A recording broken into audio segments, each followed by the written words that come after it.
Joint Leaders Statement: Violence Against Children. A hidden crisis of the COVID-19 pandemic. The COVID-19 pandemic is having a devastating impact across the world.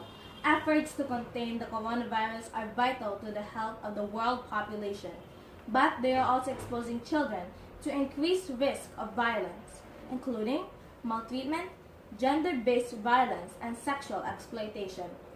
As leaders of organizations committed to ending violence against children, we come together in solidarity to share our deep concern, call for action, and pledge our support to protect children from violence and reduce the impact of COVID-19 on children in every country and community.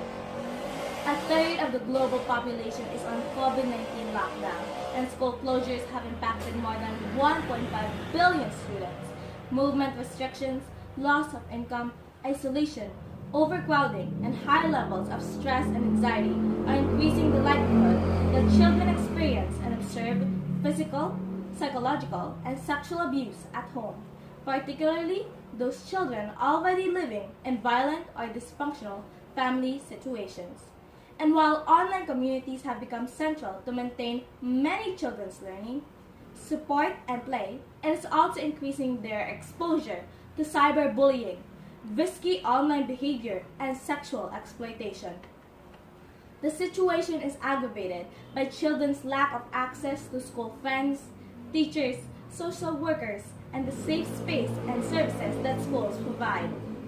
The most vulnerable children, including refugees, migrants, and children who are internally displaced, deprived of liberty, living without parental care, living on the street and in urban slums, with disabilities, and living in conflict-affected areas are a particular concern. For many, growing economic vulnerability will increase the threat of child labor, child marriage, and child trafficking. We must act now. Together, we call on governments, the international community, and leaders in every sector to urgently respond with a united effort to protect children from the heightened risk of violence, exploitation, and abuse as part of the broader response to COVID-19. Governments have a central role to play. They must ensure that COVID-19 prevention and response plans integrate age-appropriate and gender-sensitive measures to protect all children from violence, neglect, and abuse. Child protection services and workers must be designated as essential and resourced accordingly.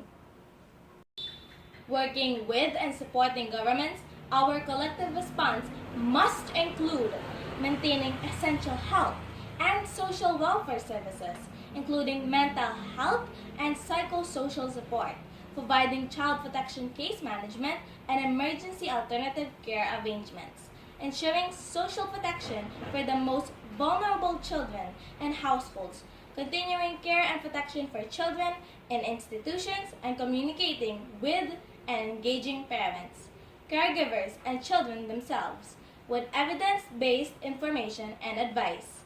National helplines, school counselors, and other child-friendly reporting mechanisms enable children in distress to reach out for help and must be adapted to the challenges of COVID-19. Given the heightened risk of online harms, technology companies and telecoms providers must do everything they can to keep children safe online.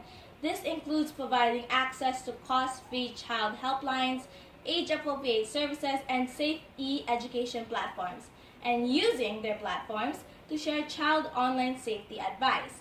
They must also do more to detect and stop harmful activity against children online, including grooming and the creation and distribution of child sexual images and videos.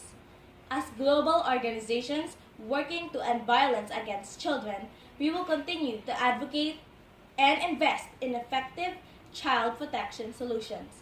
We will collectively develop and share technical resources and guidance for policymakers, practitioners, parents, caregivers, and children themselves.